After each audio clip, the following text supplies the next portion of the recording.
nik uste dut berriro ere slow food kontzeptu horretara voltatzen ari garela, bertoko produktuak eta bertoko produktuen kontsumoa nik uste dut handitzen ari dela eta baloren jartzen ari garela, bai azoketan hor daudezelako ekoizleak azaltzen sartan datzan produktua eta bai beste leku, beste esparru askotan.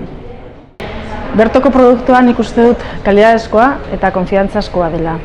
Ezagutzen dugu ekoizlea, ezagutzen dugu zenolako prozesua ematen duen ekoizpen hori produktua irteteko kalera. Eta garaikoa ere bada, bertokoa, garaikoa, lurrekoa eta kalidadezkoa eta konfiantzazkoa da gure produktua. Santo Tomás es una feria muy especial, yo creo que básicamente por la época navideña. Yo creo que anima a llevar a nuestra mesa, a disfrutar con nuestra familia o amigos de un producto especial, ¿no? Y de un buen producto. Yo creo que Santo Tomás es especial por ello.